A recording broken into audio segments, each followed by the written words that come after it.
पुनः स्वागत छ IME Kantipur migration and remit summit 2021 मा छौं हामी। आज बिहान 10:30 बजेबाट यो समिट सुरु भएको छ र 4वटा सत्रमा हामी छलफल गरिरहेका छौं। 3वटा सत्रको समापन भइ नै सकेको छ। पहिलो सत्रमा हामीले विदेश जाने अप्ठ्यारो बाटो विषयमा छलफल गर्यौं। छलफलमा विदेश जानका लागि वैदेशिक रोजगारका लागि श्रमिकहरू जाँदाखेरि कति अप्ठ्याराहरू झेलेर जानुपर्छ र गइसकेपछिका अप्ठ्याराहरूका बारेमा पनि हामीले छलफल गर्यौं। रेमिटेन्सको व्यवस्थापन विषयमा अर्को छलफलको सत्र रह्यो। सँगसँगै महिला श्रमिकका मुद्दाका विषयमा एकैछिन अगाडि हामीले छलफल सकेका छौं र अबको सत्र रहनेछ गाउँ बसौं कि फर्की जाउँ। यो विषयको सत्रमा छलफल गर्नका लागि म स्टेजमा आमन्त्रण गर्दछु वक्ताका रूपमा रमेश लेखक, नेपाली कांग्रेसका नेता रमेश लेखक, जो पूर्व मन्त्री पनि हुनुहुन्छ। श्रम तथा यातायात मन्त्रीका रूपमा उहाँले नेपाल सरकारमा रहेर काम गरिसक्नु भएको छ र सँगसँगै वक्ताका रूपमा म निम्त्याउँछु नेकपा एमालेका उपमहासचिव विष्णु रिमालज्यू। नेपालको श्रमिक अधिकारका क्षेत्रमा ट्रेड युनियन आन्दोलनमा उहाँको लामो संलग्नता छ। यसैगरी श्रमिक अरुणा मगर लामाज्यूलाई पनि म स्टेजमा वक्ताका रूपमा आमन्त्रण गर्दछु।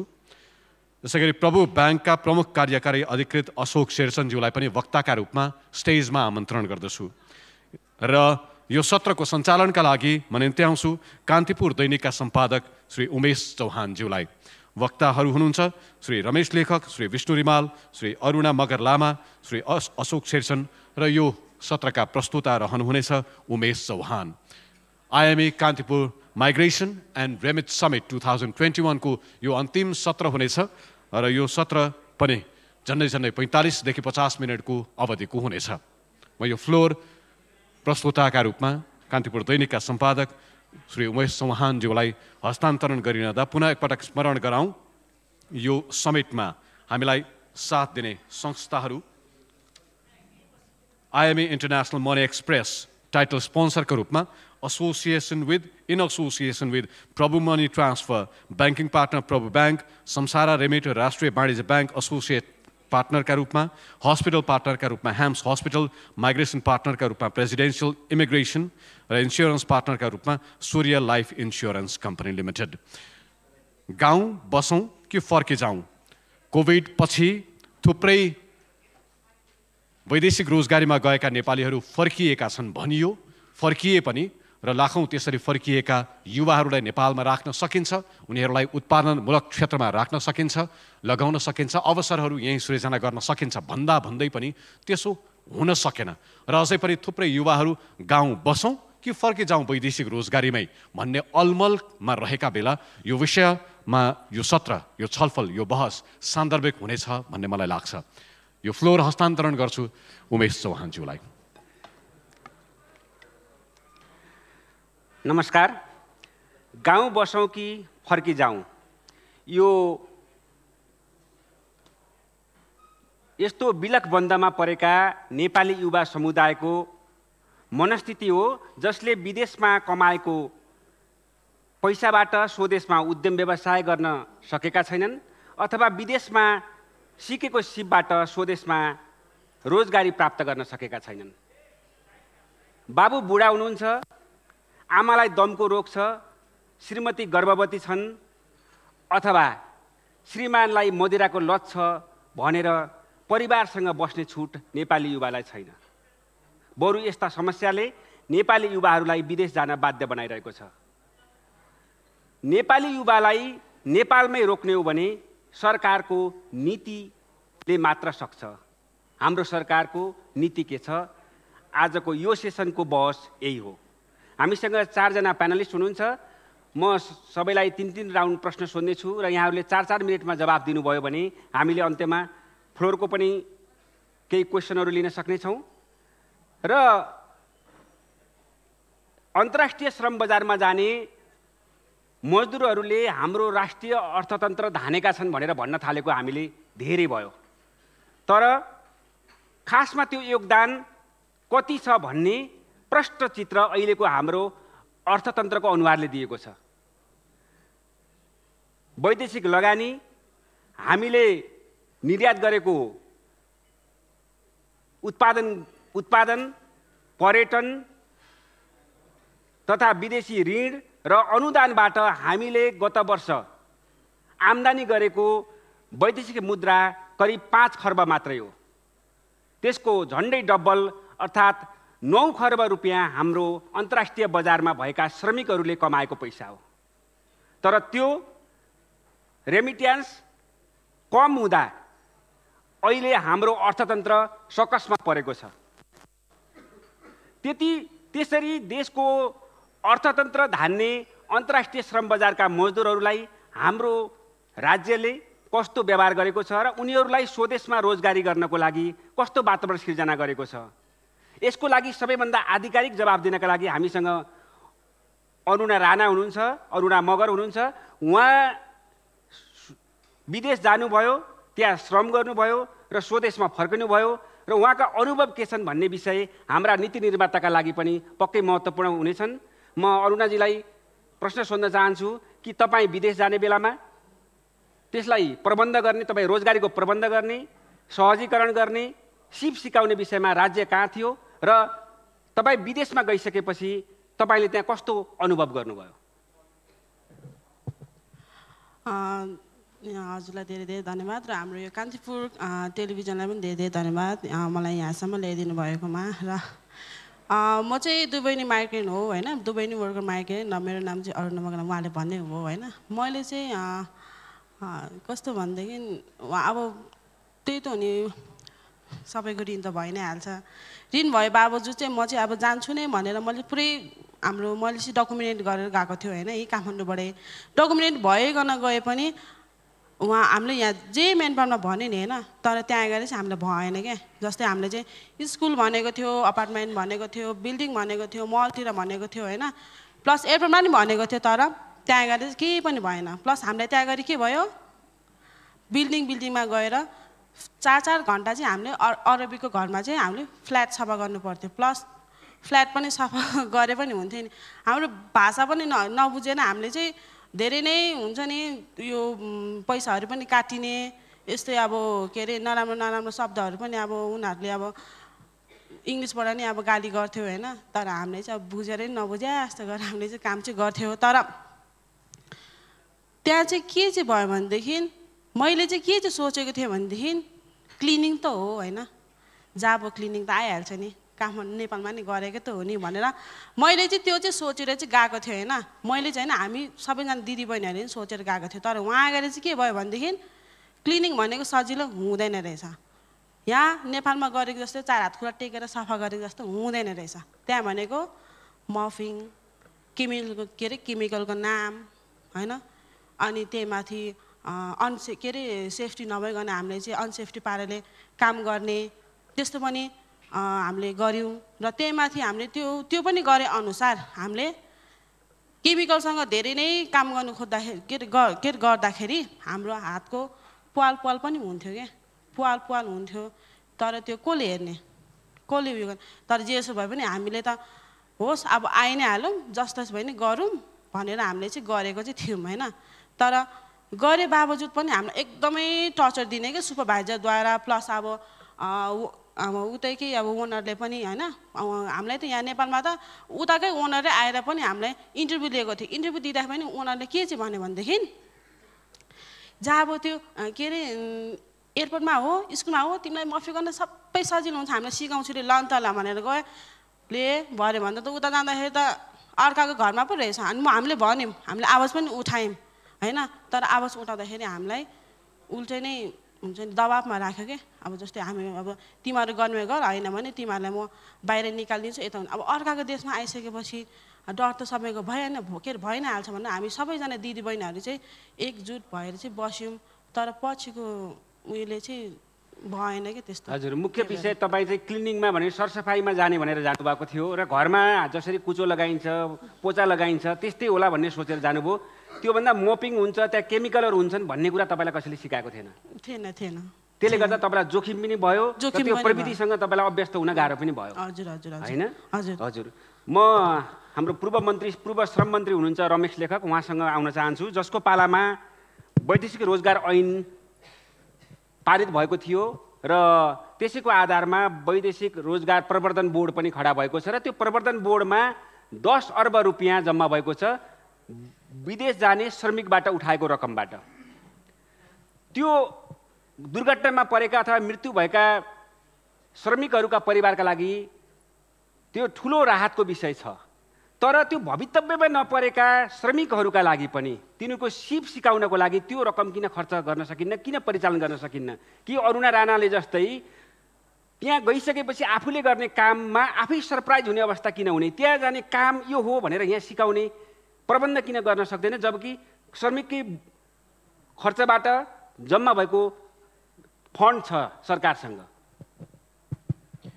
धेरै धेरै धन्यवाद। सबैभन्दा पहिला त कान्तिपुर पब्लिकेसनलाई म हार्दिक धन्यवाद दिन चाहन्छु। हमेसा अत्यन्त महत्त्वपूर्ण विषयहरूमा यो छलफल चलाउने गर्नुभएको छ। यो पालि झन् ज्यादा महत्त्वपूर्ण विषय लिएर तपाईँले छलफल गरिराख्नु भएको छ, त्यसका लागि धन्यवाद छ। यहाँ आउने मौका दिनुभयो, म आभारी पनि छु। जुन विषय यहाँले उठाउनु भएको छ र मलाई मन्त्री भएको भन्नुभयो, मेरा पुराना केही स्मरणहरू पनि खतलले अवसर पनि दिनुभयो। आजभन्दा 14 वर्ष 14.5 वर्ष भइसक्यो म मन्त्री भएको र त्यो बेला अहिलेको जुन वैदेशिक रोजगार ऐन छ हामीले त्यसै बेला बनाएको हो। त्यसको साक्षी मेरो कमरेड पनि हुनुहुन्छ विष्णु, त्यो बेलामा जी फन्डको उपाध्यक्ष हुनुहुन्थ्यो।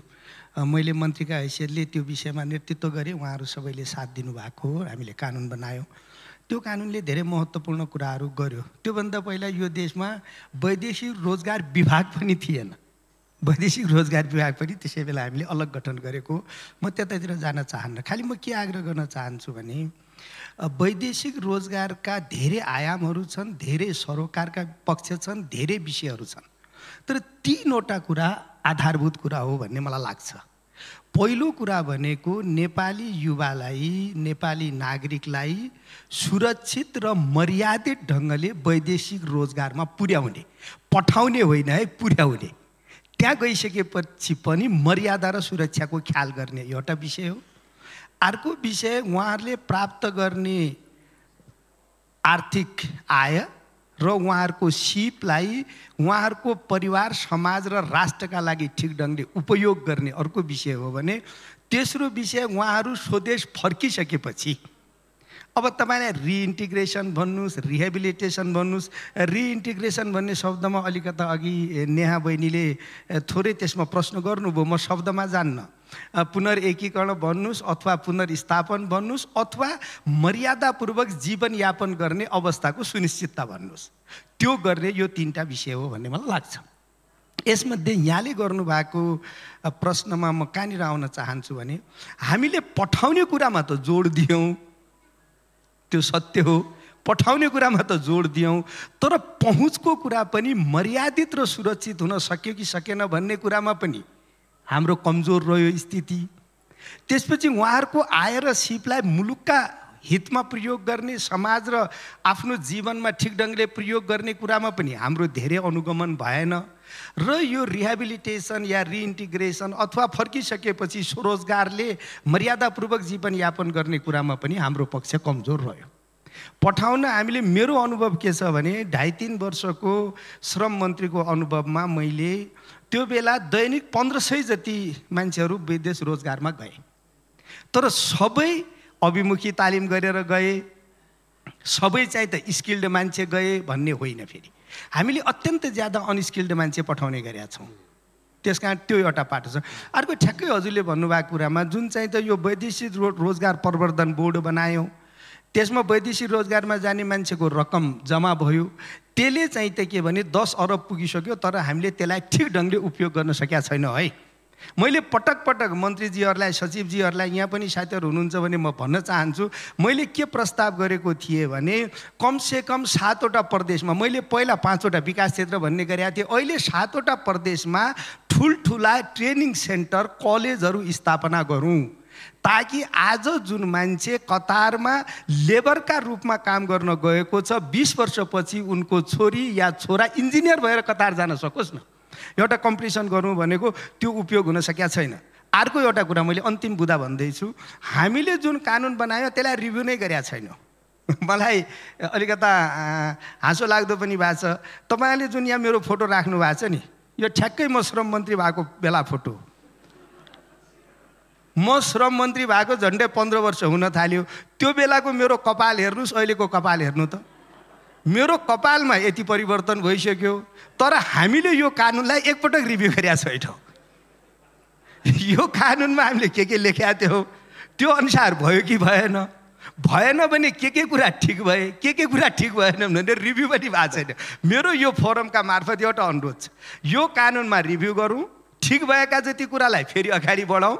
जहाँनिर सबल पक्ष छैन, दुर्बल पक्ष छ, कमजोर पक्ष छ, त्यसमा चाहिँ त फेरि पुनर्विचार गरेर राम्रो कानुन बनाएर जाउँ भन्ने मेरो पहिलो आह्वान छ। अरू कुरा फेरि पछि म फेरि आउँछु यहाँसँग। Thank you very much. UML उपमहासचिव विष्णु रिमाल हुनुहुन्छ। यहाँ मजदुर आन्दोलनबाट नीति निर्माणमा पुग्नुभएका बिरलै नेतामध्ये एकजना हुनुहुन्छ। अझ अघिल्लो सरकारको कुरा गर्दा त प्रधानमन्त्री केपी ओली पछिको केपी ओली भनेर यहाँलाई चिनिन्थ्यो। देशको इतिहासको सबैभन्दा शक्तिशाली सरकारको नेतृत्व गर्नुभएको, प्रधानमन्त्रीको अफिसियल्ली सल्लाहकार हुनुभएको र त्यसमा नीतिमा हस्तक्षेप गर्न सक्ने पहुँच हुनुभएको यहाँले मजदुरहरूको हित, विदेश जाने मजदुरहरूलाई तिनीहरूको पुनर्स्थापनाको लागि, तिनीहरूको स्वावलम्बनको लागि के कस्ता नीति बनाउनु भयो? धन्यवाद। म पनि पहिला पूर्व मन्त्रीज्यूले भने जस्तै केही औपचारिक कुरा भनिहालौँ।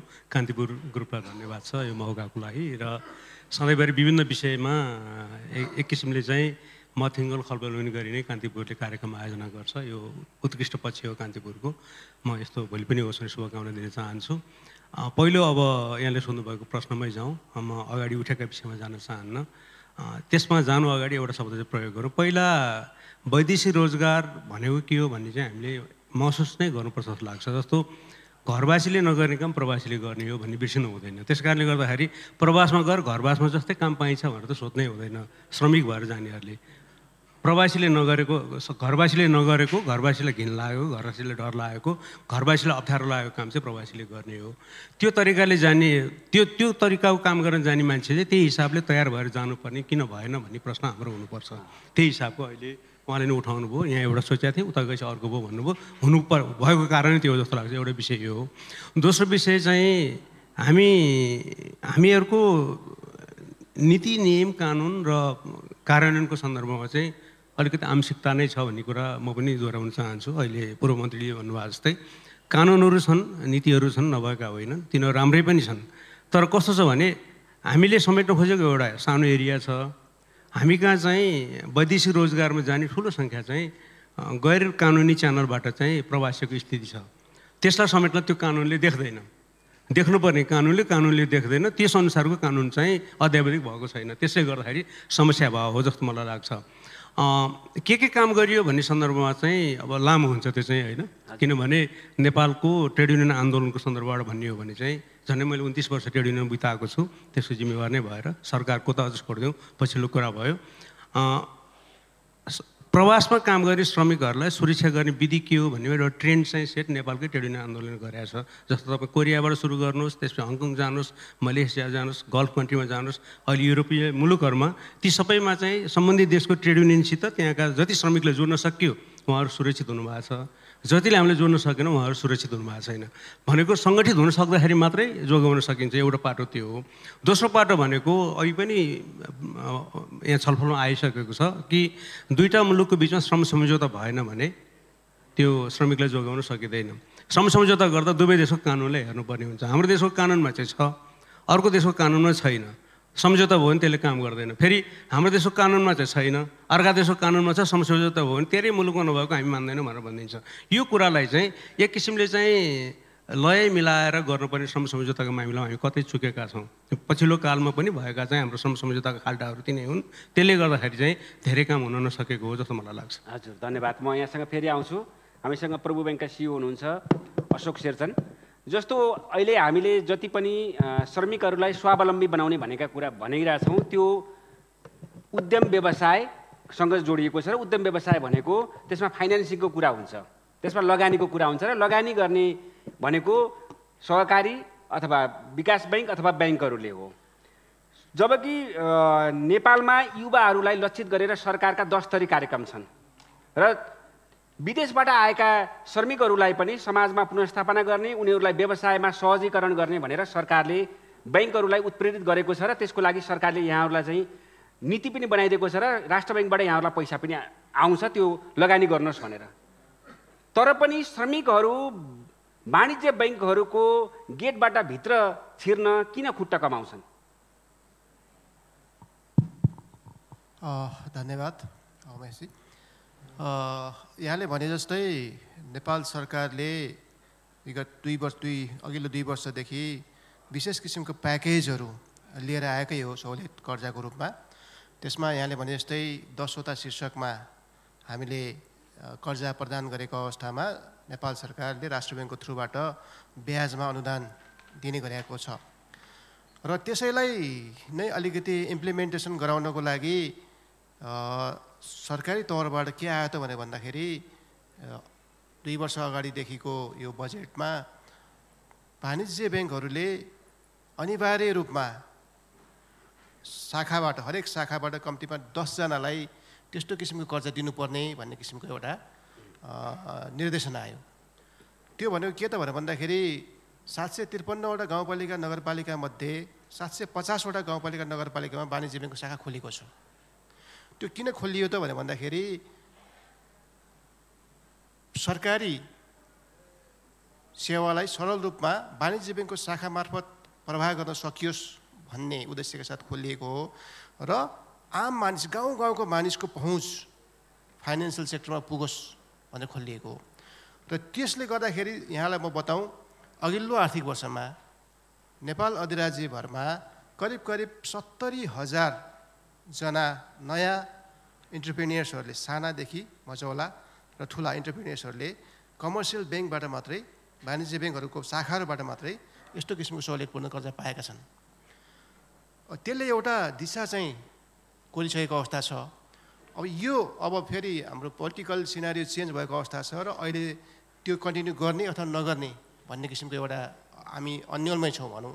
पहिला जस्तो अहिले हामीलाई निर्देशनको रूपमा त्यो आएको अवस्था छैन र त्यो भनेको के हो त भन्दाखेरि यो फाइनेन्सियल एक्सेस चाहिँ सबै क्षेत्रका मान्छेले समान रूपमा पाउनुपर्छ भनेर नै ल्याइएको हो।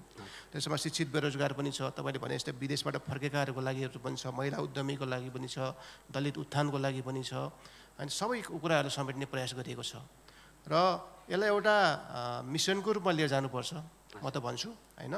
र कमर्सियल बैंकहरूले वाणिज्य बैंकहरूले यसलाई पूर्ण रूपमा सहयोग पनि गर्नुपर्छ र त्यो भनेको हाम्रो जिम्मेवारी पनि हो जस्तो मलाई लाग्छ र बिस्तारै पहुँच चाहिँ सबै ग्रामीण क्षेत्रमा पुग्न थालेको अवस्था चाहिँ छ। हजुर, म दोस्रो राउन्डमा जान चाहन्छु।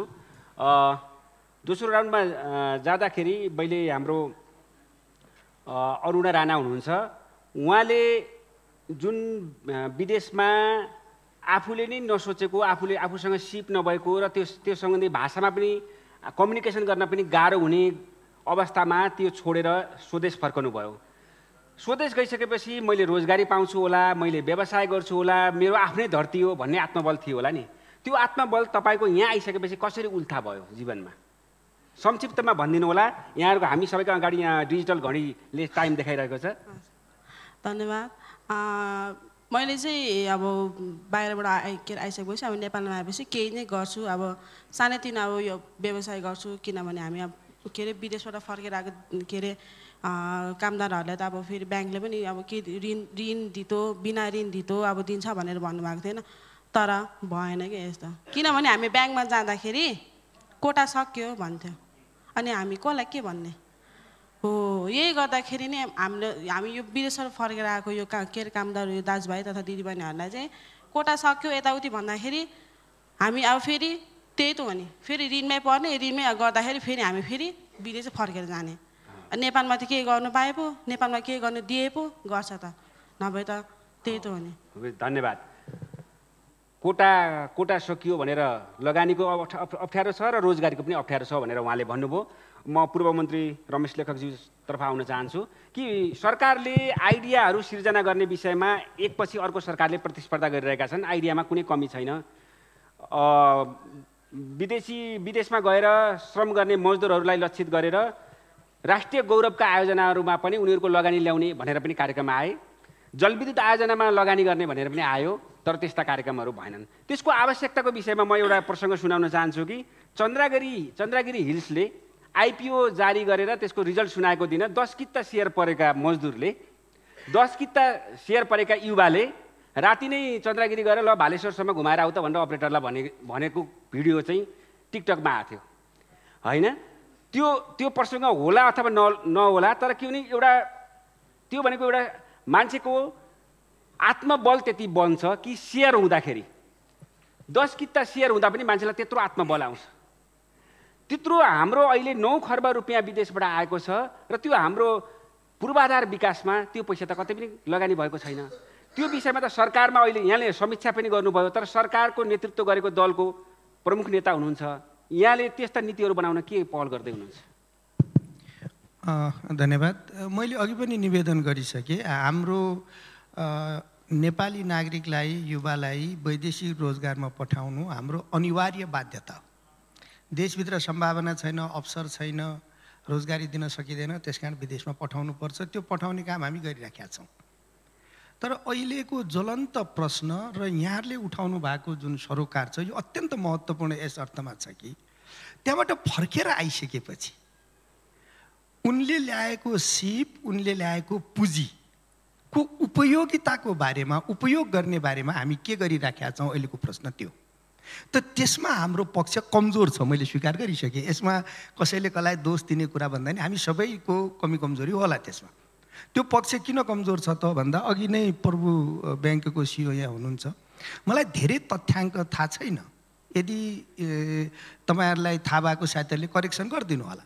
तर मलाई के लाग्छ भने हामीले विदेशबाट फर्केर आउने युवालाई हामी सहुलियत दरमा ऋण दिन्छौँ र देशमै बस्ने, गाउँमै बस्ने व्यवस्था गर्छौँ भनेर त भन्यौँ, नीति बनायौँ, तर कति दियौँ त?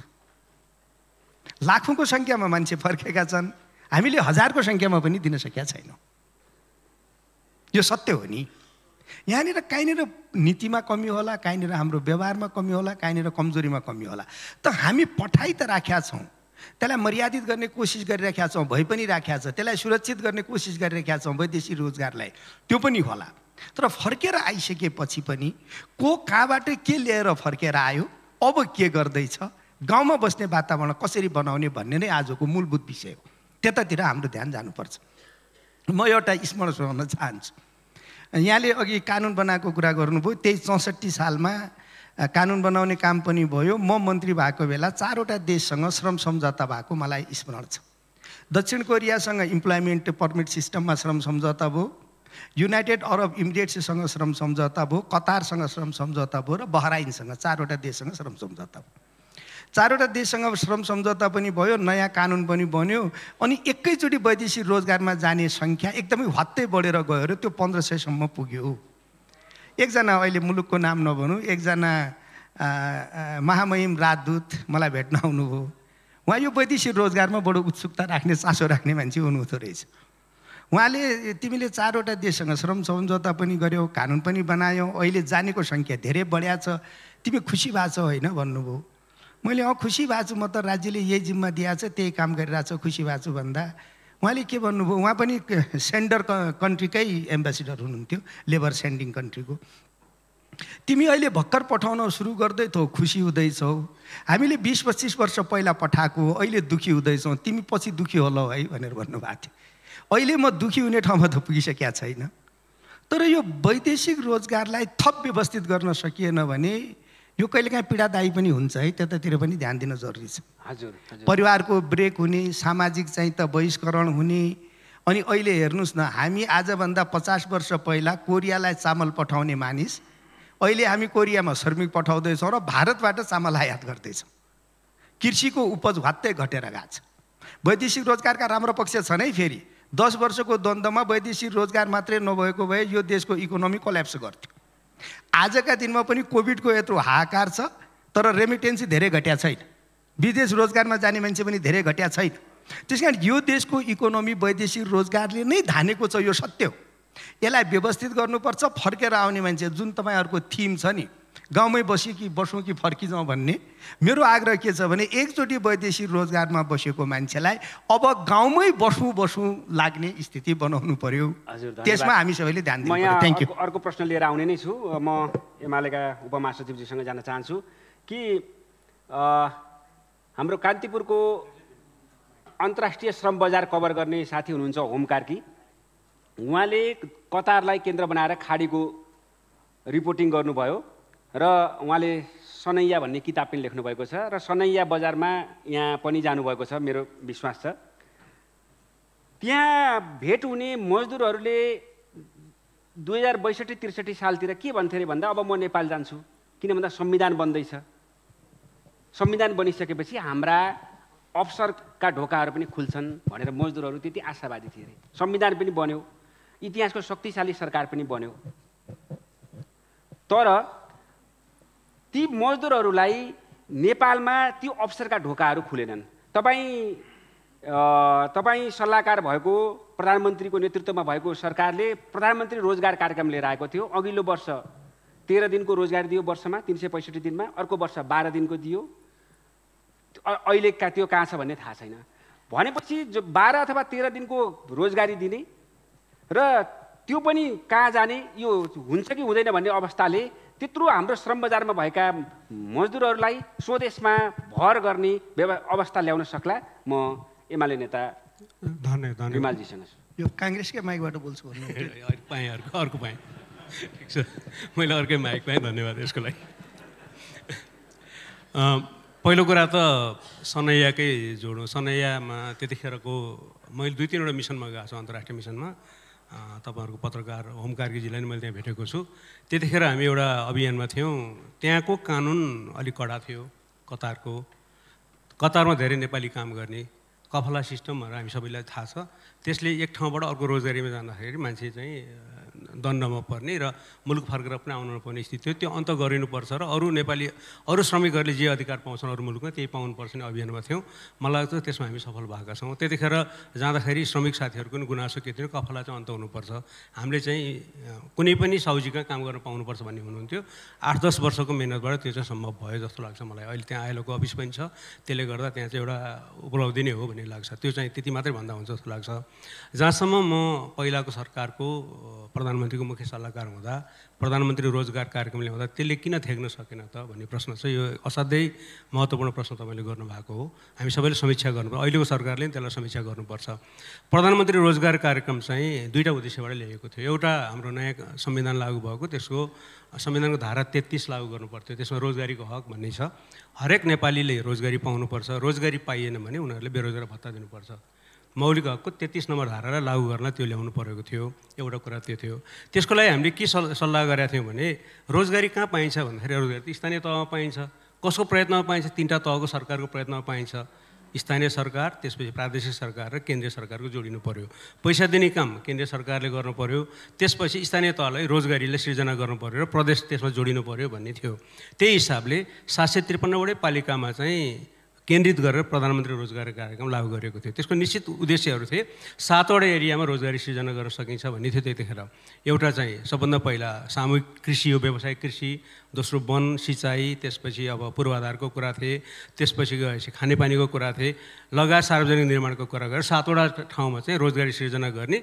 त्यो रोजगारी सृजना गर्दा यहाँ सबैलाई थाहा नै छ, नेपालमा श्रमिकको झगडा मात्रै होइन कि नेपाल चाहिँ श्रमिकहरूको बेमेल भएको मुलुक हो।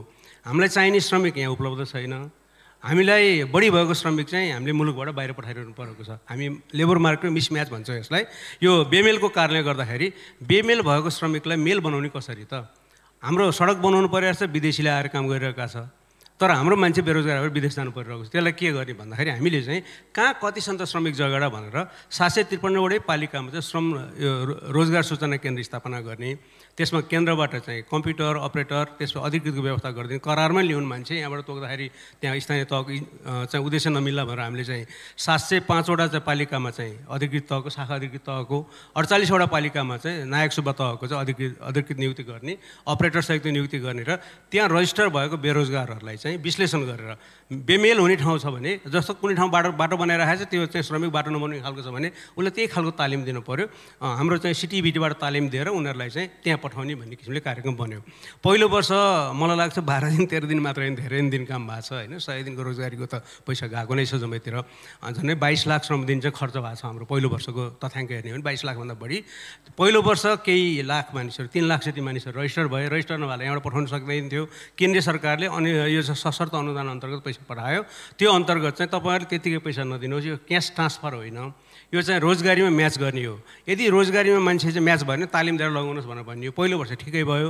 दोस्रो वर्षदेखि स्थानीय तहले पनि यसले के ठान्यो भने यो नगद हस्तान्तरण मात्रै ठान्यो। पहिला चाहिँ कामको लागि खाद्यान्न भन्नेमा चाहिँ चामल लिएर काम गर्ने जस्तो अथवा पैसा दिने जस्तो बुझ्यो र हुँदाहुँदा यो 100 दिनको रोजगारीमा आधा महिनाको तलब दिने हिसाबले रूपान्तरित भएर यसले अलिकति फेल खायो। त्यस कारणले गर्दा यसले काम गर्न नसकेको हो। म यसमा यति मात्रै टिप्पणी गर्न चाहन्छु। यो राम्रो कार्यक्रम थियो। राम्रो कार्यक्रमले नतिजा ल्याउन सक्ने एउटा यो भन्छु। दोस्रो सुरुमा यहाँले उठाउनु भएको दुईवटा कुरा जोड दिइहाल्नु, त्यसमा पूर्णता हुन्छ। एउटा पहिला मलाई लाग्छ माधव नेपालजी प्रधानमन्त्री हुँदाखेरिको बेला होला, सुरेन्द्र पाण्डे अर्थमन्त्री हुनुहुन्थ्यो, एउटा बन्ड बाहिर निकालिएको थियो। वैदेशिक रोजगारीमा जानेहरूले चाहिँ बन्ड किन्नु भनेर। त्यो असाध्यै राम्रो कार्यक्रम थियो। त्यसको गृह कार्य पुगेन, त्यसले काम गरेन। पछिल्लो कालमा अर्को सरकार आयो। अर्को सरकार आएपछि जनताको पानी नेपालको पनि जनताको लगानी भएर रिमिट हाइड्रो नै खोल्ने काम गर्यो। कम्पनी बन्यो, मान्छेलाई आकर्षण गर्यो, त्यहाँ चाहिँ त्यो सेयर बेच्ने काम हुन सकेन। यो चाहिँ हामीसित नीतिमा प्रब्लम होइन, नीतिलाई कार्यान्वयन गर्ने मामिलामा रहेको असमन्वयको कारणले गर्दा बिग्रेको जस्तो मलाई लाग्छ। धन्यवाद धन्यवाद। म अशोक सरतर्फ जान चाहन्छु कि जस्तो राष्ट्र बैङ्कले नै लक्षित मजदुरहरूमा श्रमिकहरूमा पैसा जाओस् र त्यसमा लगानीको वातावरण बनोस् भनेर 42 अर्ब रुपियाँको एउटा कोष बनाएको छ र त्यसमा 42 अर्ब रुपियाँ मार्फत तपाईँहरूले 2 खर्ब 12 अर्ब रुपियाँ जति लगानी गर्नुहोस् उनीहरूलाई लक्षित भनेर भनेको छ राष्ट्र ब्याङ्कले। 2 खर्ब 12 अर्ब रुपियाँ तपाईँहरूले खर्च गर्न सक्नुहुन्छ यो प्रोग्रामको लागि भनेर पनि पुनर्कर्जाको व्यवस्था गरेको छ। त्यो पुनर्कर्जामा जबकि राष्ट्र ब्याङ्कले 1% मा तपाईँहरूलाई पैसा दिएर तपाईँहरूले 3% मा लगानी गर्न सक्नुहुन्छ अथवा 3% मा ल्याएर 5% मा लगानी गर्न सक्नुहुन्छ। यति सजिलो वातावरण हुँदाहुँदै पनि कति मजदुरहरू विदेशबाट फर्किएका मजदुरहरू तपाईँहरूबाट यो लगानीबाट लाभान्वित भएका छन् अथवा यस्ता कार्यक्रमहरूबाट? होइन, यो चाहिँ हजुरले कसरी बुझ्नु पर्यो भने त्यो रिफाइनेन्सको व्यवस्था नेपालमा इस्टाब्लिस भएका विभिन्न उद्योग व्यवसायमा काम गर्ने मजदुरहरूले चाहिँ कोभिडको टाइममा दुःख नपाउन् अथवा बेरोजगार भएर तलब नपाउने जुन अवस्था छ त्यसलाई सम्बोधन गर्नको लागि भनेर ल्याएको हो नेपाल राष्ट्र ब्याङ्क र नेपाल सरकारले त्यस बेलामा लिएर आएको हो। त्यसले चाहिँ कोभिडको टाइममा धेरैवटा संस्थाहरूलाई बचाएको छ त्यो फेसिलिटिजले गर्दाखेरि। भनेको टुरिज्म सेक्टरको सबै सर्कलले त्यो फेसिलिटी पाए, उद्योग धन्दाहरू पाए। त्यसमा चाहिँ हामीले 3वटा क्याटेगोरी छुट्याएका थियौँ, एकदम हाइली इम्प्याक्टेड, मिडियम इम्प्याक्टेड र लो इम्प्याक्टेड भनेर। र ती 3वटा क्याटेगोरीमा पर्नेहरू जति पनि संस्थाहरू छन् उनीहरूले त्यही अनुरूपको रिफाइनेन्सको सुविधा पाएका हुन्। त्यो चाहिँ विदेशबाट आएकाहरूको लागि भन्दा पनि नेपालभित्रै विभिन्न बिजनेस युनिटमा काम गर्ने विभिन्न तहका होइन जनशक्ति थिए, उनीहरूलाई चाहिँ गाह्रो नहोस् र त्यो तिनीहरूको लक्ष्यसम्म कतिसम्म पुग्यो? त्यो त किन भनेपछि हामीले मलाई जहाँसम्म लाग्छ each and every industry, tourist युनिट्सहरू, हस्पिटल्स, स्कुल्स, सानाभन्दा साना रेस्टुरेन्ट, क्याफे सम्मकाले पनि पाएको छ त्यो चाहिँ होइन। त्यसको चाहिँ एकदम नै फ्लेक्सिबल वेबाट हामीले त्यो काम गरेका छौँ र नेपाल राष्ट्र ब्याङ्कले धेरै नै सहयोग गरेको यो कोभिडको टाइममा यस्तो किसिमको हाम्रो इस्टाब्लिस्ड इन्डस्ट्रीहरू र युनिटहरूलाई बचाउनु पर्छ भनेर। किन त भनेर भन्दाखेरि म हजुरलाई भनिदिउँ, एउटा इन्टरप्रेन्योर जन्माउन हामीलाई 25 वर्ष लाग्छ कम्तीमा होइन। त्यही भएर इस्टाब्लिस भइसकेको युनिटलाई हामीले मार्यौँ, यदि हामीले सहयोग नगरेको भए ऊ चाहिँ बन्द गर्ने अवस्थामा पुग्थ्यो भनेपछि त्यसले चाहिँ धेरैवटा चेन इफेक्टहरू लिएर आउँथ्यो। बेरोजगारीको सँगसँगै होइन इन्भेस्टमेन्टको कुराहरू पनि आउँथ्यो र अर्को युनिट जन्मिनको लागि फेरि त्यत्तिकै टाइम लाग्थ्यो। त्यस कारणले गर्दाखेरि त्यो जुन नेपाल सरकार र राष्ट्र ब्याङ्कले लिएर आएको जुन सुविधा थियो पुनर्कर्जाको त्यो चाहिँ पाएका छन्, सबैले पाएका छन्, नेपालभित्रका सबै युनिटहरूले पाएका छन्। र फेरि पनि अहिले फेरि यो हप्ता नै फेरि अर्को आएको छ बल्क एउटा रिफाइनेन्सको सुविधा आएको छ। त्यो चाहिँ फेरि छुटेकाहरू त्यही बेला कतिपय छुटेकाहरू पनि थिए उनीहरूलाई पनि सपोर्ट गर्ने र अझ त्योभन्दा पनि सानो युनिटहरूलाई पनि सपोर्ट गर्ने भनेर लिएर आएको छ। र यहाँलाई भनिदिउँ जस्तो हाम्रै ब्याङ्क हकमा भन्नुहुन्छ भने हामीले 3 अरब 52 करोड जति पाएका छौँ यो हप्ता मात्रै रिफाइनेन्सको रूपमा दिने विभिन्न युनिटहरूलाई भनेर होइन। यो भनेको के त भनेर भन्दाखेरि हाम्रो अर्थतन्त्रलाई बचाउनु पर्छ अर्थतन्त्रलाई जीवित राख्नको लागि चाहिँ यस्तो टाइममा चाहिँ सरकारले र नेपाल राष्ट्र ब्याङ्कले सहयोग गर्नुपर्छ भनेर यसमा चाहिँ ब्याङ्कहरूले पनि कम्प्रोमाइज गरेको अवस्था छ, कन्ट्रिब्युसन गरेको अवस्था छ। जस्तो भनौँ अघिल्लोचोटि हामीले 2% ब्याज छुट नै दियौँ, त्यो भनेको करिब 12-15 अरब कमर्सियल ब्याङ्कहरूले छुट दिए, नेपाल सरकारले गर्नुपर्ने काम ब्याङ्कहरूले गरेको अवस्था थियो त्यो बेलामा। अनि यस कारणले नगरेको भन्ने होइन, गरेको हो, तर त्यसको इम्प्याक्ट देख्न टाइम लाग्छ। किन त भन्दाखेरि त्यसले चाहिँ लङ टर्ममा गएर चाहिँ होइन यी सबै युनिटहरू बाँच्छन् र सबै बाँचेका युनिटहरूले अब चाहिँ फुल फ्लेजमा काम गर्न सुरु गरिसके पछाडि रोजगार जुन रूपमा थियो आजभन्दा 2 वर्ष अगाडि त्यो रूपमा नै फेरि कन्टिन्यू हुन्छ र थपिन सुरु हुन्छ। धन्यवाद। अब अन्तिम राउन्डमा हामी प्रवेश गरेका छौँ र यहाँहरूले चाहिँ अत्यन्तै छोटो 1-1 मिनटमा जवाब दिनुभयो भने मात्र हामीले फ्लोरका केही क्वेसनहरू लिन सक्नेछौँ। अरुणाजी, अब तपाईँ विदेश पनि जानुभयो, फेरि मातृभूमि सम्झेर चाहिँ स्वदेशमै राम्रो काम हुन्छ भनेर यहाँ पनि आउनुभयो, अब अहिलेको मनस्थिति तपाईँको के छ? अहिले त मैले चाहिँ अहिले बाहिरबाट आइकन चाहिँ बारिस्टर ट्रेनिङ लिएको थियो। बारिस्टर ट्रेनिङ लिएपछि मैले त्यो ट्रेनिङ स्कोप पनि मैले यहाँ देखिनँ कि, किनभने ट्रेनिङ लिइसकेपछि मैले जागिर गर्दाखेरि पनि स्यालेरी एकदम थोर र त्यही माथि मेरो घर पनि प्लस त्यही माथि टाढा पनि थियो र त्यही कारणले गर्दाखेरि चाहिँ मैले चाहिँ अहिले चाहिँ सानो अफिसमा मेरो अब पढाइअनुसार चाहिँ मैले काम गर्दैछु र त्यहाँ चाहिँ मेरो अब त्यही त हो नि गुजारा त्यसरी चलि नै रहेछ र त्यही अनुसार स्यालेरी पनि त्यही अनुसार त्यही छ। तर अहिले अब गाउँ बसौँ कि फर्की जाउँ भन्नेमा के छ तपाईँको? मलाई चाहिँ अहिले चाहिँ मेरो स्थिति देख्दाखेरि चाहिँ मलाई अहिले पनि फेरि पनि विदेशै जाउँ जस्तो लाग्छ। किनभने अहिले यहाँ नेपालमा आएर फेरि पनि मैले केही गल्ती गरेँ कि जस्तो लाग्छ घरिघरि। हजुर, युवाको मनोदशा यो अवस्थाबाट छ। हजुर, म पूर्व मन्त्रीज्यूतर्फै आउन चाहन्छु कि अहिले कुनै पनि युवाको लागि अथवा जनताको लागि सबैभन्दा नजिकको सरकार भनेको स्थानीय तहको सरकार हो, पालिकाको सरकार हो। तर यो यति धेरै युवाहरूलाई इङ्गेज गर्ने विषयमा, उनीहरूको भविष्य जोडिएको विषयमा स्थानीय तहको कुनै पहल छैन, कुनै भूमिका छैन कि गाउँमा विदेश गएर आएका मान्छेहरूले गाउँमा कोल्ड स्टोरेज खोल्ने हो अथवा पोल्ट्री फार्म खोल्ने हो अथवा कुनै रोजगारी हो अथवा कुनै सिप सिक्ने हो भन्ने विषयमा स्थानीय तहहरूले के गर्न सक्ने काम किन गर्न सकेका छैनन्? राष्ट्रिय पार्टीले त्यो विषयमा आफ्ना मेयर उपमेयरलाई, अध्यक्ष उपाध्यक्षलाई, वडा अध्यक्षलाई त्यो किसिमले किन परिचालित गर्न सकेको छैन? चुनाव आउँदैछ र अझ छिटो स्थानीय तहको चुनाव आउला, त्यो स्थानीय तहको निर्वाचनमा यो वैदेशिक रोजगारीमा जाने श्रमिकको, उनीहरूको लगानीको, उनीहरूको श्रमको, उनीहरूको पसिनाको विषय मुद्दा बन्छ कि बन्दैन? महत्त्वपूर्ण विषय र चरणमा प्रवेश गर्नुभएको छ, धन्यवाद। 1-2टा कुरामा मात्रै म निवेदन गर्छु। पहिलो कुरा के हो भने कमरेड विष्णुले भन्नुभएको कुरासँग म सहमत छु। के भन्दा हामीसँग नीतिको धेरै कमी होइन, समय समय रिभ्यूको आवश्यकता होला, के नयाँ नीति बनाउने कुरा होला, तर नीतिको धेरै समस्या छैन, नीति छ। अहिलेको हाम्रो चुनौती भनेकै कार्यान्वयन हो। हामीसँग कानुन पनि छ, नीति पनि छ, त्यतिले पुगेन भनेर इन्टरनेसनल एपरेटस पनि छन्। आइएलओको आफ्नो स्ट्यान्डर्ड छ। अघिको सेसनमा अबुधाबी डायलगको कुरो भइरहेको थियो, त्यो अबुधाबी डायलगमा मैले नेपालको तर्फबाट मैले पार्टिसिपेट गरेको छु। फर्स्ट अबुधाबीमा भएको डायलगमा उसका 4वटा कम्पोनेन्ट हुन्, त्यतातिर हामी गएकै छैनौँ, कहिले इम्प्लिमेन्ट गरेनौँ। त्यसो भएको हुनाले 2टा कुरा गर्नु पर्यो। एउटा त हामीसँग भएको नीति कानुनलाई ठिक ढङ्गले अभ्यासमा ल्याउनु पर्यो, कार्यान्वयन गर्नु पर्यो। त्यसमा केही समस्या बाधा व्यवधान छन् भने कानुन र नीतिलाई रिभ्यू गर्नु पर्यो, पुनरावलोकन गर्नु पर्यो, पहिलो कुरा हो। अर्को कुरा यहाँले भन्नुभएको विषय हो, त्यो के हो भने अहिले हामी अब संघीयतामा प्रवेश गरेका छौँ। अब नागरिकको सबैभन्दा नजिकको सरकार भनेको स्थानीय सरकार हो। अब स्थानीय सरकारलाई विदेशबाट फर्केर आएका मानिसलाई पनि आफ्नो गाउँघरमै बसेर काम गर्ने, मर्यादापूर्वक सम्मानपूर्वक आफूले ल्याएको सिप र पुँजीको उपयोग गर्ने वातावरण स्थानीय सरकारकै जिम्मामा दिउँ। हेरौँ न उहाँहरूले कति गर्नुहुन्छ। त्यसकारण अब आउने निर्वाचनमा सबै राष्ट्रिय पार्टीहरूले यसलाई चाहिँ त राष्ट्रिय एजेन्डाकै रूपमा उठाउनुपर्छ भन्ने कुरामा म सहमत छु। अब स्थानीय सरकारलाई के काम दिएको कुरा अघि नै कमरेडले चर्चा गरिसक्नुभयो। अब बेरोजगार कति छ, नाम सङ्कलन गर भन्ने लगायतका कुराहरू त गऱ्यौँ हामीले, तर वैदेशिक रोजगारमा जाने कुरामा र फर्केर आउने कुरामा स्थानीय निकायलाई, स्थानीय तहलाई र प्रदेश सरकारलाई पनि इन्भल्भ गरेर जानुपर्छ। यो मेरो राय छ। Thank you. धन्यवाद धन्यवाद। म रिमालज्यूतर्फ जान चाहन्छु कि एकातिर चाहिँ स्वदेशमा रोजगारी छैन भनेर लाखौँ युवाहरू विदेश गएका छन्, अर्कोतिर विकासका परियोजनाहरूमा मजदुरको अभाव छ। अहिले पनि बुटवलदेखि नारायणगढसम्मको सडक बनिरहेको छ, एडिबीको लोनमा बनिरहेको छ, तर त्यो काम यति ढिलो भएको छ कि 2 वर्षमा 10% पनि काम भएको छैन।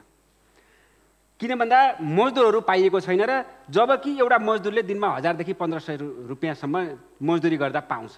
त्यही मजदुरले नेपालमा आत्मसम्मान किन महसुस गर्न सक्दैन? नेपालमा बाटो खन्न र कतारमा गएर रोनाल्डो र मेसी खेल्ने स्टेडियम चाहिँ त्यही मजदुरले बनाउँछ। आफै बाबुआमा हिँड्ने बाटो बनाउन किन सक्दैन? त्यसमा किन परिचालन गर्न सकिँदैन? र यो मजदुरहरूको आत्मसम्मान जोगाउने विषयमा यो पोलिटिकल पार्टीहरूको त्यो मूलधार किन बन्न सक्दैन? आगामी चुनावमा यो मुद्दा किन बनाउन सक्नुहुन्न कि परामदेशको सरकार भन्दा त यो मुद्दा अलि अझै व्यावहारिक होला कि? धन्यवाद। पहिलो कुरा त नेपालमा चाहिँ युवाहरू किन रोकिन्नन् भन्ने सन्दर्भमा तलबकै कुरा आउँछ। उहाँले बहिनीले भनिसक्नु भएको छ। स्यालेरीको रेट तल हुन साथै मान्छे जहाँ बढी तलब आउँछ त्यहीँ जान्छन्। त्यस कारणले गर्दा यसलाई सम्बोधन गर्नको लागि हामीले बढी तलब दिने खालको रोजगारीको ठुलो ठुलो उद्योग खोल्छौँ भनेर भन्नु अलिकति गर्न सके राम्रो। त्यो धेरै व्यावहारिक देख्दिनँ मैले होइन। त्यसको सट्टा अर्को चाहिँ के हो त भन्दाखेरि उद्यमशीलता नै हो होइन। हामी अहिले स्टार्टअप भन्छौँ होइन। उद्यमशीलता यदि अहिले चाहिँ बढाउन सकियो, स्वरोजगारमा बढाउन सकियो भने चाहिँ मलाई लाग्छ यो कम आय भएको कारणले गर्दा विदेशीहरूलाई चाहिँ हामी घरमै राख्न सक्छौँ। एउटा विषय त्यो हो जस्तो लाग्छ। दोस्रो विषय मैले अहिले सुरुमै भने हाम्रो चाहिँ श्रम बजारको नेचरै मिसम्याच हो। एउटा कल्चरल पाटो पनि छ, अब त त्यो धेरै हटेको छ पहिलेको तुलनामा। हामी आफ्नो गाउँमा चाहिँ जग्गामा हलो जोत्न अप्ठ्यारो मान्छौँ, काठमाडौँमा आएर चाहिँ भाँडा मान्न रुचाउँछौँ। क्यास जबमा हामीलाई रमाइलो लाग्छ, तर गाउँको चाहिँ काम गर्न हामीलाई रमाइलो लाग्दैन। त्यो हाम्रो कल्चरल पार्ट हो। त्यो अहिले धेरै क्रस भइसकेको छ। धेरै मान्छे बाहिर काम गरेर आइसिएस काम गर्ने तहमा पुगिसक्नु भएको छ। त्यसो हुँदाखेरि अहिले चाहिँ यो साइकोलोजीलाई चाहिँ हामीले समाउनुपर्छ र खास गरी लोन प्रवाह गर्ने, अहिले भने ऋण दिने, सहुलियत ऋण दिने, छुट दिने र उद्यमशीलता बढाउन सकियो भने मलाई लाग्छ म फर्कै बसौँ भन्ने दुविधामा रहेका युवाहरूले बसौँ, जानु पर्दैन भन्ने पुर्याउन सक्छौँ भन्ने लाग्छ। तेस्रो विषय यहाँले भन्नुभएको श्रमको सम्मान गर्ने विषय चाहिँ राष्ट्रिय मुद्दा बन्नु नै पर्छ। यो चाहिँ वर्गीय कुरो हो, यसमा धेरै म टिप्पणी नगरौँ होइन। श्रमिकहरूलाई हेप्ने र ठुला मान्छेलाई चाहिँ अलि धनी मान्छेलाई सम्मान गर्ने हामीसित संस्कार छ। यसलाई चाहिँ समयले परिवर्तन गर्छ होला। अहिले जबरजस्ती गरेर केही पनि हुँदैन। त्यसो हुँदाखेरि अगाडि जान सकिन्छ होला जस्तो लाग्छ मलाई। धन्यवाद। अशोक शेरचन्दज्यू, जस्तो अब नेपालमा ग्लोबल आइएमई ग्रुप भनौँ अथवा प्रभु ग्रुपको ग्रोथको पृष्ठभूमि हेर्दाखेरि त्यही रेमिट्यान्सलाई आधारभूमि मान्न सकिन्छ। त्यस कारणले यहाँहरूको सबै वाणिज्य ब्याङ्कहरूको नीतिगत रूपमा त दायित्व छँदैछ लगानी उत्पादनमूलक क्षेत्रमा लगानी गर्ने, तर यहाँहरूको त थप त्यसमा इमोसनल एट्याचमेन्ट पनि हुनुपर्ने हो, त्यसमा दायित्व पनि हुनुपर्ने हो कि तपाईँहरूको जगमा ती मजदुरहरूको पसिना छ, उनीहरूको चाहिँ तपाईँहरूमा त्यसमा साझेदारी छ। त्यस कारण तपाईँहरूले अतिरिक्त केही गर्दै हुनुहुन्छ छोटोमा? अघिदेखि हामीले डिस्कसन्स गरिरहेछौँ कि यहाँले हाम्रो 2वटा संस्थाको मात्र नाम लिनुभयो। यो सरकार नै त्यही फन्डमा बेस छ भन्ने कुरा चलिरहेछ। किन त भन्दाखेरि करिब 1/3 कन्ट्रिब्युसन जिडिपीमा त्यो क्षेत्रको छ भन्ने छ होइन। त्यस कारणले ग्लोबल आइएमई ग्रुप अथवा प्रभु ग्रुप चाहिँ यो क्षेत्र रेमिटेन्सको क्षेत्रमा चाहिँ पायोनियरको रूपमा चिनिन्छ। र उनीहरूले गर्न सकेको र गरेको के हो त भनेर भन्दाखेरि कतारबाट कसैले 20,000 रुपियाँ अहिले 449 भइरहेछ पिएममा सेन्ड गरेको पैसा 5 PM-मा दार्चुलाको ब्यास गाउँपालिकामा उसको रेसिडेन्टले निकाल्न सक्छ। त्योभन्दा सरल र त्योभन्दा क्विक सर्भिस अरू हुनसक्छ जस्तो मलाई लाग्दैन। त्यो नै एउटा रेस्पोन्सिबिलिटी हो, हामीले पुरा गरेको रेस्पोन्सिबिलिटी होइन। त्यसले चाहिँ धेरै अर्थ राख्छ सामाजिक रूपमा, उसको भनौँ कल्चरल रूपमा होइन, त्यसै गरिकन उसको आर्थिक रूपमा धेरै महत्त्व राख्छ। तर उद्यमशीलताको कुरा गऱ्यौँ हामीले, उद्यमशीलताको लागि धैर्यता पनि चाहिन्छ कि होइन। हामी जहिलेसुकै सर्टकट वे खोजिरहेका हुन्छौँ, छिटो खोजिरहेका हुन्छौँ र त्यसले चाहिँ दुःख पनि दिइरहेको हुन्छ। उद्यमशीलता, उद्यमी भनेको चाहिँ विदिन अ मन्थ अथवा विदिन अ इयर बनिने कुरा होइन होइन। हाम्रो नानीले अघि भनिराख्नु भएको छ म फेरि विदेश जान चाहन्छु, त्योभन्दा बरु यहीँ सिकिसक्नु भएको छ भनेपछि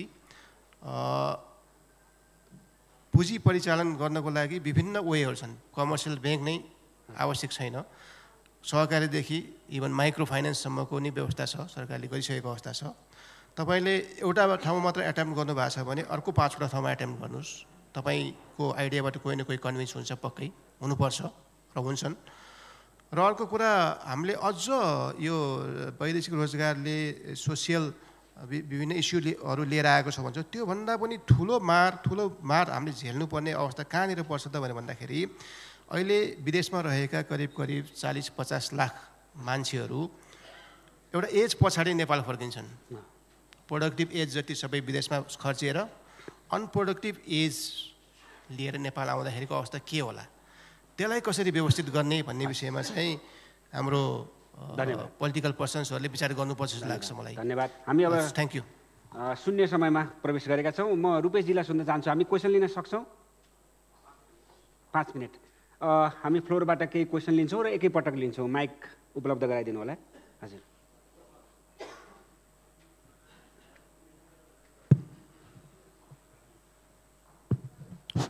नमस्ते, म विजय बोखेल अर्घाखाँचीबाट। वैदेशिक रोजगारका केही पक्षहरू राम्रा पनि छन्, तर वैदेशिक रोजगारका कारणले आज पहाडी जिल्लाका 40% जमिन चाहिँ बाँझो रहेको अवस्था छ। अलमोस्ट सोसाइटी क्ल्याप्स भएको अवस्था छ। गाउँमा वृद्ध बाबाआमा बाहेक मान्छे मर्दा लास उठाउने मान्छे नरहेको अवस्था छ। यसलाई कसरी रोकथाम गर्न सकिन्छ? यो पोलिटिकल लिडरहरूले केही राम्रा पक्षहरू ल्याएर यसलाई निरुत्साही गर्न सकिन्छ या रोजगारी क्रिएट गर्न सकिन्छ? कसरी यसलाई रोकथाम गर्न सकिन्छ? स्पेसल मेरो रमेश दाइलाई यो क्वेसन। धन्यवाद। अर्को प्रश्न पछाडि।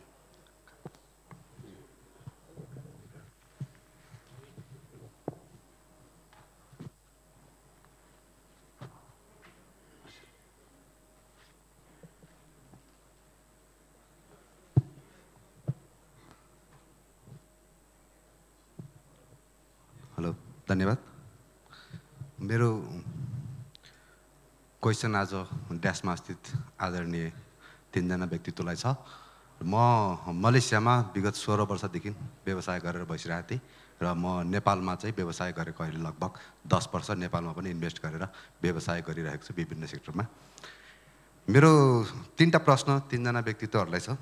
एकमा, वैदेशिक रोजगारीमा 2 वर्षभन्दा माथि 3 वर्षसम्म काम गरेर फर्केर आएका नेपालीहरूलाई यहाँ ब्याङ्कमा लोन लिन जाँदाखेरिमा त्यति सजिलोसँग लोन दिने अवस्था छैन। यो किन होला? यो चाहिँ अशोक शेरचन्दज्यूलाई मेरो क्वेसन। यसमा विविध कुरा होला, यसमा ध्यान आकर्षण, किनभने 3 वर्ष काम गरेको भनेको उसले आफ्नो कामलाई इमान्दारितापूर्वक निभाएको भन्ने बुझ्छौँ हामीले। त्यसलाई चाहिँ त कतिको चाहिँ तपाईँले भरोसा गर्नुहुन्छ ब्याङ्कलाई? त्यसलाई चाहिँ त कमिसनको खेलले कतिको छुन्छ? देशले चाहिँ त राज्यले चाहिँ सहुलियत लोन दिनु भनेर भनेको हुन्छ, त्यो कुरालाई कतिको चाहिँ इम्प्लिमेन्ट गरिएको छ? यो कुरालाई हजुरले आत्मसम्मानका साथ चाहिँ त विचार गरिदिनु होला। त्यस्तै गरेर दोस्रो प्रश्न छ रमेश सरलाई। रमेश सरसँग सायद मेरो 5-7 वर्ष अगाडि कुरा भएको थियो। हजुर, संक्षिप्तमा राख्दिनु होला।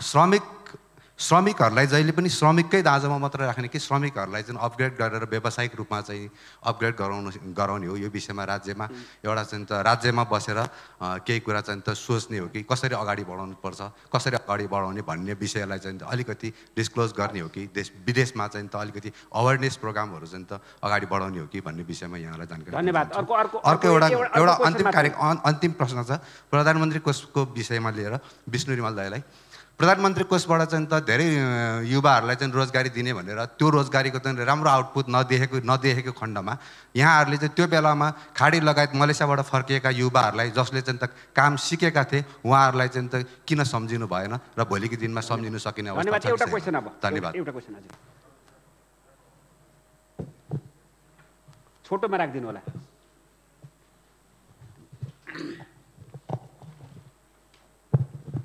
नमस्ते। मेरो प्रश्न यहाँ जो पोलिटिकल लिडरहरू हुनुहुन्छ र कर्पोरेटबाट अशोक सरले लिड गर्नुभएको छ, हामी यहाँहरूलाई के प्रश्न गरिरहेछौँ भने जो एकाडेमिक लेभलमा मान्छेहरूलाई ग्रेडिङ गरेर ABCD ग्रेडबाट हामी जुन एजुकेसनबाट चाहिँ एउटा युथहरूलाई चाहिँ प्रोडक्सन गरिरहेछौँ। अहिले एक र बिग लेभललाई हेऱ्यौँ भने पनि जसले लिड गर्न सक्थ्यो यो भोलिको दिनमा हाम्रो मेजर ब्रेनहरू, एउटा त्यो ब्रेन पनि हामीले बाहिर चाहिँ एजुकेसन्सको नाममा होस् या कामकै नाममा होस् हामी त्यो ब्रेनलाई पनि बाहिर पठाइरहेछौँ। अर्को हाम्रो बडी जो मजदुरहरू हुनुहुन्छ उहाँहरूलाई पनि हामी एउटा लेभलमा काहीँ न काहीँ विदेशहरू पठाइरहेछौँ। हामी खालि के को कुरा गरिरहेछौँ भने हामीले इकोनोमी हामीकोमा रेमिटेन्स आउँछ भन्ने नाममा। र मैले अब ठ्याक्क यहाँलाई मैले प्रश्नहरू राख्थेँ, यहाँलाई मैले त्यो बेसमा यहाँलाई के प्रश्न भन्न खोजेको भने त्यो मान्छेलाई बाहिर जान रोक्नका लागि यहाँहरूले अघि भन्नुभयो हाम्रो नीति कार्यक्रमहरू पोलिटिकल पार्टिजहरूको यहाँहरू हुनुहुन्छ, कर्पोरेट हाउसेसहरू यहाँ छ होइन, जो डेभलप भइसकेका छ यहाँभित्रको ब्रेनहरू, त्यो ब्रेनलाई पनि हामीले यहाँ साँच्चै नै रोक्न सकिरहेको छैनौँ कि हाम्रो पोलिसीले कहाँनिर रोकिरहेछ। अर्को ती श्रमिकहरू जसले भोलिको दिनमा हामीले इन्टरप्रेनर बनाउँछौँ भनेको छ, त्यो सबैलाई एउटै सेम मिक्सअपमा चाहिँ हाम्रो मेजरली पोलिटिकल पार्टिजहरूको त्यो के चाहिँ नीति के चाहिँ कार्यक्रम साँच्चै नै क्लियर कार्यक्रमहरू हामीसँग छ। र कर्पोरेट हाउसेसबाट अशोक सर हुनुहुन्छ, कर्पोरेट हाउसेसको चाहिँ ती ब्रेनहरूलाई चाहिँ हामीले भित्रै राख्नका लागि चाहिँ के चाहिँ पोलिसिज हामीले डेभलप गरेको छौँ भनेर अलिकति बुझ्नु पाएँ। धन्यवाद। मैले यसलाई अलिकति संक्षेपीकरण गरेर सोध्न चाहन्छु यो समग्र प्रश्नलाई कि उहाँहरूले चाहिँ अहिलेका प्रश्नहरू तीनवटै प्रश्नको के हो भन्दाखेरि यहाँहरूबाट पोलिसीमा कमिटमेन्ट मात्र माग्नु भएको छ उहाँहरूले। जस्तो उहाँहरूको भनाइ के भने तपाईँहरूको प्रतिबद्धता के हो त भनेर, जस्तो विदेशमा गएका श्रमिकको विषयमा दुईवटा तीनवटा वाक्यमा मात्र भनिदिनु होला, प्रतिबद्धता मात्र खोज्नुभयो उहाँले। विदेशबाट फर्किएर आउँदाखेरि केही न केही स्किल लिएर आए हुन्छन् यहाँले भनिसक्नु भएको छ र उहाँहरूको अप्रोच हामीसम्म आइपुगेको अवस्थामा हामीले ती अप्रोचलाई पक्कै पनि सम्बोधन गरिरहेको अवस्था छ। यहाँलाई बताउँ यो कोभिडको टाइममा हामीले अब फेरि उहाँहरू विदेशबाट आउनुभएको थियो त्यो आफ्नामा छ वर्ग छुट्याएर, जस्तो टेम्पो चलाइराख्नु भएको काठमाडौँमा विभिन्न ठाउँबाट आउनुभएको, तर कोभिड कारणले उहाँहरूले काम गर्न पाउनु भएन। उहाँहरूलाई लक्षित गरेर हामीले करिब 50जना महिला टेम्पो चालकहरूलाई 1-1 लाख रुपियाँको यो सहुलियतपूर्ण कर्जा दिएका थियौँ टार्गेट नै गरेर। त्यसपछि अर्को हाम्रो सोलुखुम्बु जिल्लामा गएर ट्रेकिङ गाइड्सहरू जो चाहिँ कोभिडको कारणले बेरोजगार हुनुभएको थियो उहाँहरूलाई पनि त्यहाँ पनि 23 जना जति महिला ट्रेकर्सहरू गाइडहरूलाई फेरि ट्रेकिङ गाइड्सहरू भने कस्तो त भने उहाँले वर्षौँ एक्सपिरियन्स लिएर त्यो फिल्डमा जानुभएको हुन्छ। यदि उहाँलाई त्यहाँ अडाउन नसकेको अवस्थामा भोलि पर्सि नर्मल अवस्था आएको बेलामा फेरि उहाँहरूलाई खोज्दाखेरि पाइँदैन र विदेशीहरू आएर ट्रेकिङमा जान पाउँदैन। त्यस कारणले उहाँहरूलाई त्यहाँ अडाउनको लागि त्यो आवश्यक थियो र हामीले उहाँहरूलाई पनि 1-1 लाख रुपियाँको सहुलियत। धन्यवाद अशोक सर। वास्तवमा यहाँले चाहिँ आफ्ना कार्यक्रमहरू गर्नुभएको छ तर त्यो पर्याप्त छैनन् भन्ने उहाँ गुनासो छ। त्यसको लागि थप कार्यक्रमहरू यहाँले ल्याउनु पुर्याउन त सकिँदैन। उदाहरण चाहिँ हामीले सेट गरेका छौँ होइन, उदाहरण चाहिँ सेट गरेका छौँ, त्यसलाई फलो गर्नुपर्छ र सरकारले पनि फेरि एउटा किसिमको प्रोटेक्सन दिनु आवश्यक छ कि किन त भन्दाखेरि ब्याङ्कहरूले फेरि पनि परिचालन गर्ने निक्षेप भनेको जनताकै हो र जनताप्रति हामी उत्तरदायी छौँ। उहाँहरूले मागेको अवस्थामा चाहिँ हामीले उहाँहरूको निक्षेप फिर्ता पर्ने हुन्छ। त्यस कारणले हामीले प्रोटेक्सन चाहिँ सरकारबाट खोज्छौँ। हामी हरेक क्षेत्रमा जान तयार छौँ तर प्रोटेक्सन एउटा किसिमको प्रोटेक्सन प्रधानमन्त्री रोजगार कार्यक्रमको विषयमा छोटोमा। धन्यवाद। पहिलो कुरा त यो प्रणालीमै जानुपर्छ। यो ब्याङ्कले के गर्छ, पोलिटिकल पार्टीले के गर्छ, सरकारले के गर्छ भन्दा पनि हामीले कसरी बुझ्नु पऱ्यो भने नीति बनाउन दलहरू नै लाग्नुपर्छ, अरूले गरेर हुने होइन। स्टेक होल्डरहरूसित समन्वय गरेर नै कार्यान्वयन गरेर अनुगमन गर्ने सरकारले जोसुकै सरकारमा आए पनि यो चाहिँ हामी सबैले मनमा राख्नु पऱ्यो। नगर्दाखेरि खाल्टो पर्छ र काम भएन भने अर्को जुन यस्तो कुरा हुन्छ। दोस्रो कुरा विगतमा जुन किसिमले चाहिँ हामीले चाहिँ प्रधानमन्त्री रोजगार कार्यक्रमलाई लागू गर्न खोजेका थियौँ त्यसलाई रिभिजिट गर्नु जरुरी छ, किन यो क्यास ट्रान्सफर होइन, यो चाहिँ उद्यमशीलताकै कुरो हो, त्यसरी जानुपर्छ। तेस्रो कुरा वैदेशिक रोजगारीमा फर्केर आएकाहरूलाई चाहिँ सहुलियत दिने भनेर पहिले सरकारले जुन 7-8 वटा चाहिँ बुँदा राखेको थियो अहिले पनि त्यो कायमै छ। अहिलेको सरकारले पनि त्यसलाई नै क्यारियन गरेको छ, त्यसलाई प्रभावकारी ढङ्गले लागू गर्नुपर्छ। त्यसमा त हामी केही न केही सम्बोधन गर्न सक्छौँ। धन्यवाद लेखकज्यू। 3टे महत्त्वपूर्ण प्रश्न छन्, म 3टा मात्रै बुँदामा निवेदन गर्न चाहन्छु। पहिलो प्रश्नकर्ता मित्र र तेस्रो प्रश्नकर्ता मित्रको सार एउटै हो, त्यो भनेको के हो भने देशबाट बौद्धिकता र शक्ति दुईटै पलायन भयो। ब्रेन पनि ड्रेन हुँदैछ, एनर्जी पनि ड्रेन हुँदैछ, पावर पनि ड्रेन हुँदैछ। यसले देशभित्र व्यापक समस्याहरू सिर्जना गर्दैछ। जस्तो उदाहरणका लागि कृषिको उत्पादकत्व घटेर गएको छ, गाउँमा मलामी जाने मान्छे भेट्या छैन। तपाईहरु जिल्ला अदालतहरूमा गएर हेर्नुभयो भने सबैभन्दा ज्यादा मुद्दाको सङ्ख्या मध्येको सम्बन्ध विच्छेद पनि छ एउटा। यी सबै कुराका समस्या देखिएका छन्। यसलाई समाधान गर्न के उपाय होला भन्ने कुरामा मैले अघि नै निवेदन गरिसकेँ। देशभित्र सम्भावना उत्पन्न गरौँ, अवसर दिउँ, देशभित्रै रोजगारीको सिर्जना गरौँ र देशभित्रै रोजगारी दिउँ। सबैभन्दा उत्तम कुरा त्यो। यदि त्यति गर्न सकेन भने कमसेकम फर्केर आउने मान्छेलाई दोस्रो पटक विदेश नजाने स्थिति बनाऊ। त्यहाँ बहिनीले म जाउँ जाउँ लागिरहेछ भन्ने अवस्था नआओस्, यो म आग्रह गर्न चाहन्छु। यसमा हाम्रो प्रतिबद्धता रहनुपर्छ, हाम्रो प्रतिबद्धता छ। दोस्रो प्रश्नकर्ता साथीको दुईटा कुरा छ। एउटा त ब्याङ्कले सजिलो ढङ्गले किन ऋण दिँदैन भन्ने कुराको बारेमा मैले अघि नै निवेदन गरिसकेँ। कमरेड विष्णुले पनि भनिसक्नुभयो, उहाँ दुईजना पनि एग्री गर्नुहुन्छ प्यानलिस्ट मध्ये। के त भन्दा पोलिसी त छ तर इम्प्लिमेन्टेसनमा प्रब्लम छ। सरकारले ऋण दे भन्छ, लेख्छ, तर ब्याङ्क पनि दिन चाहन्छ तर अभ्यास भइरहेको छैन। त्यसलाई सुधार गरेर लानुपर्छ एउटा कुरा। अर्को श्रमिकलाई श्रमिककै रूपमा राखिराख्ने हो त भन्दा होइन, अपग्रेड गर्ने हो। श्रमिकलाई पनि चाहिँ त के भनेपछि भोलि उद्योगको व्यवसायको मालिक बनाएर एउटा मर्यादित ढङ्गले चाहिँ त एउटा मर्यादित नागरिकका रूपमा आफूलाई चाहिँ त जीवनयापन गर्ने, परिवारको जीवनयापन गर्ने स्थिति निर्माण गर्नुपर्छ। यसबारेमा पनि हाम्रो प्रतिबद्धता छ। कान्तिपुरलाई फेरि धन्यवाद। Thank you very much. धन्यवाद। अरुणा राणाले भने जस्तै फर्किजाउँ कि गाउँमै बसौँ भन्ने जुन छ उहाँको, त्यो अन्यललाई सम्बोधन गर्दै हाम्रा नेताजीहरूले भन्नुभयो कि गाउँमै बसौँ, गाउँमै रोजगारी उद्यम गर्ने व्यवसाय हुन्छ र त्यसको पोलिसी बनाउँछु भनेर यहाँहरूले प्रतिबद्धता व्यक्त गर्नुभयो र त्यसलाई एजुकेसनमा लान्छु भनेर अशोक सरले पनि आफ्नो तर्फबाट कमिटमेन्ट राख्नुभएको छ र आजको यो संवादको सार पनि यो। यहाँहरूलाई धेरै धेरै धन्यवाद। यहाँ प्रत्यक्ष रूपमा पार्टिसिपेन्टहरूलाई र हाम्रा डिजिटल दर्शकहरूलाई, टेलिभिजनका दर्शकहरूलाई धन्यवाद। यो सेसन यहीँ सकिन्छ। नमस्कार। धन्यवाद। वक्ता तथा प्रस्तोताका रूपमा रहनुभएका यहाँहरू सबैलाई धेरै धेरै धन्यवाद। IMA Kantipur migration and remit summit 2021 को यो अन्तिम सत्र प्रस्तुताका रूपमा कान्तिपुर दैनिकका सम्पादक श्री उमेश चौहानज्यू, वक्ताका रूपमा नेपाली कांग्रेसका नेता पूर्व मन्त्री रमेश लेखकज्यू, नेकपा एमालेका उपमहासचिव विष्णु रिमालज्यू, अरुणा लामा मगर जो श्रमिक पनि हुनुहुन्छ र सँगसँगै अशोक शेरसन प्रभु ब्याङ्कका प्रमुख कार्यकारी अधिकृत, सत्तारूढ दलका जिम्मेवार नेता र प्रतिपक्षी दलका जिम्मेवार नेता, सँगसँगै निजी क्षेत्रका एकजना प्रतिनिधिलाई साथमा राखेर श्रम गरेर वैदेशिक रोजगारीबाट फर्किएकी अरुणा लामा मगरलाई साक्षी राखेर उहाँहरूले प्रतिबद्धता जाहेर गर्नुभएको छ। गाउँमै बस्ने यदि इच्छा छ कसैलाई भने गाउँमा त्यो सम्मानजनक अवसरहरूको सृजना गर्ने प्रतिबद्धता निजी क्षेत्रबाट मात्र होइन, राजनैतिक तहबाट पनि आएको छ।